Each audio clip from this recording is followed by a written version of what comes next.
नमस्कार, आप देख रहे हैं आज का सत्य और मैं हूं आपके साथ अंकुर गर्ग। मैं इस वक्त नगर निगम सहारनपुर के वार्ड नंबर 1 में मौजूद हूं और यहां पर मेरे साथ कांग्रेस पार्टी से पार्षद पद की प्रत्याशी बनाई गई ममता सोनकर के पति राजीव सोनकर जी मौजूद हैं।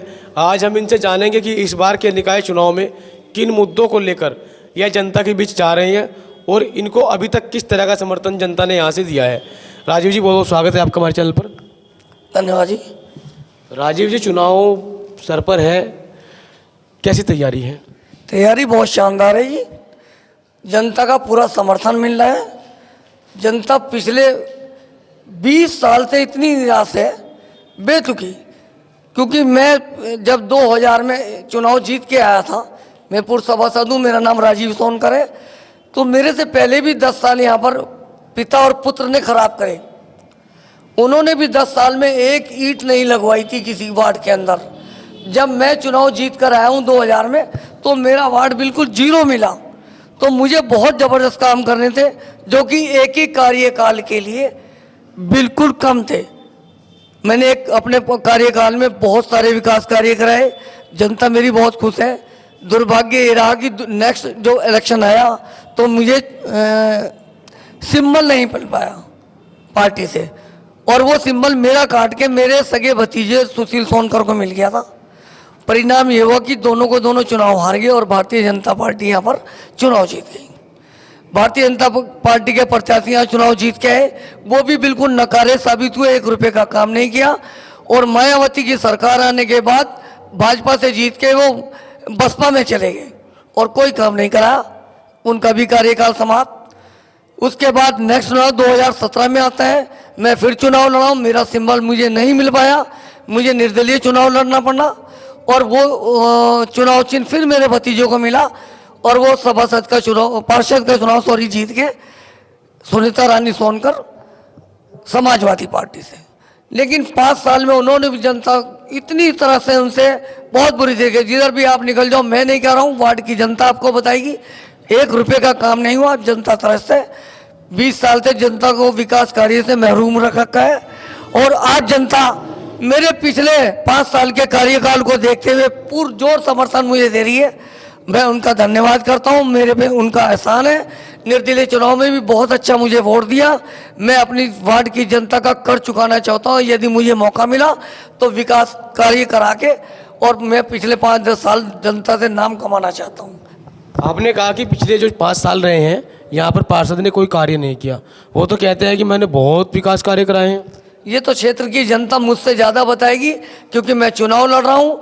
मेरी बात गलत भी साबित हो सकती है। आपको क्षेत्र की जनता बताएगी कि कितने उन्होंने कार्य कराए हैं। आज हमारे मुख्य मेन रोड है, जो आप स्वयं देख सकते हो, ये बाईपास से जनता रोड पे जाता है। आप यहाँ से 50 मीटर पे चलेंगे, अगर साइकिल लेके भी चले गए आप तो सलामत है कि आप बच के चले गए, अगर आप 3 बार गिरने से ना बचे। जो मुख्य रोड नहीं आज तक बने, ये सड़कें सारी टूटी पड़ी हैं। पिछले शिव मंदिर के सामने चले आओ, माईपुरे में 1 रुपये का काम नहीं हुआ, शांति नगर में आज तक काम नहीं हुआ है। तमाम समस्याएं लोगों की मुँह भाई खड़ी हैं और जनता आपको बताएगी। मेरे बताने से कम होता है, क्योंकि मेरा लगता है कि मैं विरोध भी कर रहा हूँ, लेकिन मैं विरोध नहीं कर रहा। आपको वार्ड नंबर 1 की जनता बताएगी और बुरी तरीके से तरसता है वो। और उनका वर्तमान पार्षद का इस बार टिकट भी कट गया, इसीलिए टिकट कट गया। तो मैं आपको, आप मानते हैं कि जो वर्तमान पार्षद का टिकट कटा है, समाजवादी पार्टी ने टिकट काटा है, वो इसी वजह से काटा है? बिल्कुल उनकी नाकामियों की वजह से कटा। जनता की लगातार शिकायत जा रही थी, यहाँ वार्ड में कोई काम नहीं हो रहा है, सुनवाई नहीं हो रही है, पैसा कमाने में लगे हैं, लूट खसोट करते रहे आज तक, तो ये शिकायतें रही हैं, उनकी वजह से उनका टिकट कटा।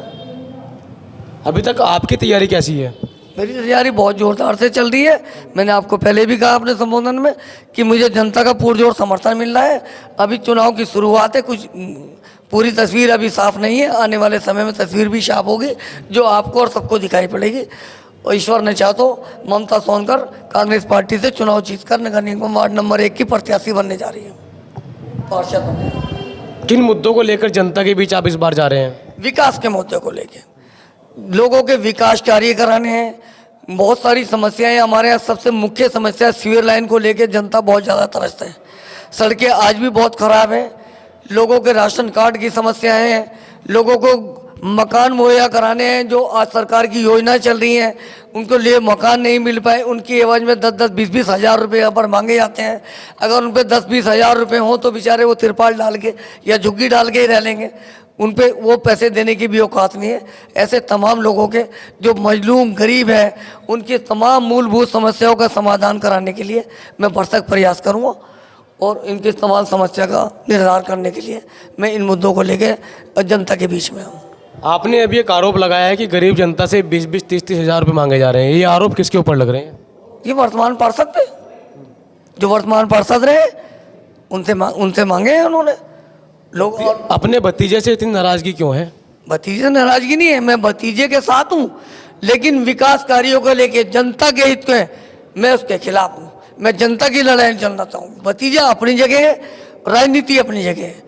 मैं भतीजे के खिलाफ नहीं हूँ, मैं जनता के हित के लिए लड़ता रहूँगा, चाहे मेरा भतीजा, मेरा पति, मेरे पिता और मेरी बीवी क्यों ना हो, मेरा बेटा क्यों ना हो। मैं किसी के खिलाफ नहीं, जनता की लड़ाई, जनता के हित के लिए। इस वार्ड में सबसे बड़ी समस्या आपको क्या नज़र आती है? सबसे पहली समस्या सीवर लाइन है। सीवर लाइन सबसे पहली समस्या है, जिससे लोग तरसते बहुत बुरी तरीके से। लोगों ने जो है अपने टॉयलेट के जो है गटर मेन सड़कों पे बना रखे हैं, जो कि कानून रूप से बेहद गलत है और अब उनके पास कोई समाधान नहीं है। वो बेचारे कहाँ बनाए? अब घरों में तोड़ फोड़ होगी, अगर सीवर लाइन बन जाए तो इससे उन्हें निजात मिल जाएगी। ये सबसे मेन समस्या है हमारे वार्ड की, सीवर लाइन को लेके। इससे अतिरिक्त भी कोई समस्या नज़र आती है आपको? हाँ जी, इससे अलग भी कोई समस्या नज़र आती है क्या आपको? जी बिल्कुल। जिन क्षेत्रों में आज तक सड़कें नहीं बन पाई हैं, जहां नालियां नहीं बन पाई हैं, जो लोग महरूम रह गए हैं, जिनके राशन कार्ड नहीं बन पाए हैं, जिनके वोटर कार्ड नहीं बन पाए हैं, और भी कोई प्रशासनिक समस्या है, शासन की ओर से जो योजनाएं हैं उनका लाभ जिन तक नहीं पहुंचा उन्हें दिलाने में मैं भरसक प्रयास करूँगा उन लोगों को। मुकाबला किसके साथ मान के चल रहे हैं चुनाव में? अभी तो किसी के साथ नहीं है, अभी तक कोई तस्वीर साफ नहीं है मेरे चुनाव की। अभी प्रत्याशी तो सब साफ है कि कौन कौन चुनाव लड़ेगा? प्रत्याशी अभी सभी प्रत्याशी मेरे यहाँ पर अभी कोई समीकरण नहीं बना, अभी तिकोनीय दुकोनीय मुकाबला नहीं बना, क्योंकि 10 प्रत्याशी मैदान में खड़े हुए हैं और वार्ड जनरल होने की वजह से हिंदू मुस्लिम वोट है। यहाँ पर मुस्लिम प्रत्याशी भी 3-3 खड़े हैं, जो कि माहीपुरे में हमारा केवल मुस्लिम वोट 1200 के करीब है और 1200 वोटों पे 3 मुस्लिम प्रत्याशी भी खड़े हुए हैं और 7 प्रत्याशी जेल चुंगी शांति नगर से खड़े हुए हैं। उसमें कुछ डबी तरीके के प्रत्याशी हैं। तो चुनाव अभी धीरे धीरे साफ हो जाएगा, 2-3 दिन में तस्वीर साफ आ जाएगी, तो आपको हम ये बताने में समर्थ हो जाएंगे कि हमारा मुकाबला किससे है। अभी तक मुकाबले में कोई नहीं है, केवल ममता सोनकर मुकाबले में खड़ी है, अभी किसी से कोई मुकाबला नहीं है। सभी प्रत्याशी सब डमी प्रत्याशी खड़े हैं, कोई प्रत्याशी मुकाबले में नहीं है। अपनी जीत को लेकर कितने आश्वस्त हैं आप? मैं 100 के 100% आश्वस्त हूँ। ईश्वर ने चाहा तो 100 के 100% ममता सोनकर चुनाव जीत के आएंगी और वार्ड नंबर 1 से पार्षद प्रत्याशी बन के आप जनता के बीच में आएंगी। यहाँ तो भाजपा भी चुनाव लड़ रही है, टक्कर नहीं देगी आपको। काफ़ी विकास कराए हैं मोदी जी, योगी जी का जादू जनता के ऊपर चल रहा है। जी बिल्कुल, आप जानते हैं जादू चल रहा है, वो समझ में आती है, लेकिन ये निगम के चुनाव है, ये पार्टी के प्रत्याशी का चुनाव नहीं होता है। ये चुनाव तो चेहरे का होता है। वार्ड के अंदर जो पार्षद का पद का प्रत्याशी खड़ा है, वो प्रत्याशी कैसा होना चाहिए? क्या वो क्षेत्र की जनता के काम आ सकता है? वो उनके विकास करा सकता है? जनता जो है प्रत्याशी को वोट ना देके सिर्फ उस व्यक्ति को देती है, चेहरे को। किसी पार्टी प्रत्याशी को वोट नहीं देती, चेहरे को वोट देती है, काम करने वाले को। तो इसमें भाजपा का और सपा का और कांग्रेस का महत्व कम रह जाता है। समर्थन जरूर मिलता है पार्टी का, मैं ये नहीं कहता हूँ, लेकिन सबसे ज़्यादा चेहरे को वोट मिलता है। तो फिर आपने कांग्रेस पार्टी का सिंबल क्यों लिया? जब चेहरे का चुनाव था तो आप निर्दलीय मैदान में उतरते। बिल्कुल कोई बात नहीं, पार्टी मैंने ये नहीं कहा कि बिल्कुल समर्थन नहीं मिलता है, पार्टी का भी मिलता है, लेकिन सबसे ज़्यादा जो है चेहरों को मिलता है। तो वही तो कह रहा हूँ ना मैं कि कांग्रेस पार्टी का जनाधार थोड़ा कम नजर आता है और भाजपा का इस टाइम पूरे उफान पर है पार्टी। तो कहीं आपको नहीं लगता कि वो जो समर्थन की बात आप कर रहे हैं वो भाजपा को ज़्यादा मिलेगा? नहीं, बिल्कुल नहीं ज़्यादा मिलेगा भाजपा को मिलने के लिए, क्योंकि 7 प्रत्याशी खड़े हैं। यहाँ भाई भतीजावाद जाति समीकरण है, उसको लेके भाजपा कहीं नजर नहीं आ रही है। भाई भतीजावाद तो आपके साथ भी है, आपका भतीजा खड़ा है। बिल्कुल मेरे साथ भी है, मेरे समाज के भी लोग हैं। हाँ बिल्कुल मेरे साथ भी है, सभी के साथ है। तो इसी को लेकर अभी भाजपा कहीं नजर नहीं आ रही है। मेरे को विकास के मुद्दों पे मैंने पिछले कार्यकाल के अंदर जो काम किए हैं उसका समर्थन मुझे मिल रहा है। आपने ऐसे क्या काम किए हैं बताओ थोड़ा।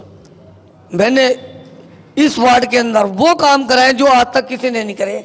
जो सड़कें मेरे कार्यकाल की बनी हुई हैं सन 2000 की, वो आज तक बनी पड़ी है। उसके बाद किसी ने कोई आज तक एक सड़क नहीं बनाई।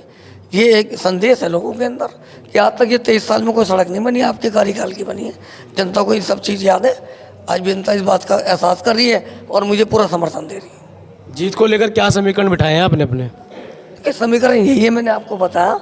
जीत का समीकरण ये है कि मैं जब जीत के आऊँगा तो लोगों के भर तक प्रयास करूँगा, काम हो, विकास हो, 5 साल जनता के खराब ना हो, यानी कि जीत के अपने घर बैठ जाए। मेरा सवाल आपसे ये है कि जैसे आप कह रहे हैं कि आप अपनी जीत को लेकर आश्वस्त हैं, तो आपने कौन सा गणित वो फिट किया है कि आपको लगता है कि आप जीत रहे हैं एक तरफा? जनता का समर्थन मिल रहा है। जनता पूरी तरीके से आश्वस्त है। मेरे काम को लेकर जनता पूरा मुझे समर्थन कर रही है। इस बात को लेकर मैं आश्वस्त हूँ। मेरे पिछले कार्यकाल को लेकर जनता बेहद खुश है। उन्होंने कहा सबको देख लिया, हमें बहुत गलती हुई, वापस हम आपके साथ ही जुड़ना चाहते हैं, इसलिए भरपूर समर्थन मिल रहा है। तो पूरी आशा करता हूँ कि मैं चुनाव जीत के आऊँगा। चलिए राजीव जी, बहुत धन्यवाद आपका। थैंक यू सर, बहुत बहुत। तो चलिए देखा कांग्रेस प्रत्याशी की जो प्रतिनिधि हैं उन्होंने किस तरह से बेबाकी से अपनी राय रखी है। इस वीडियो में फिलहाल इतना ही। अगली वीडियो में आपसे फिर मुलाकात होगी। धन्यवाद।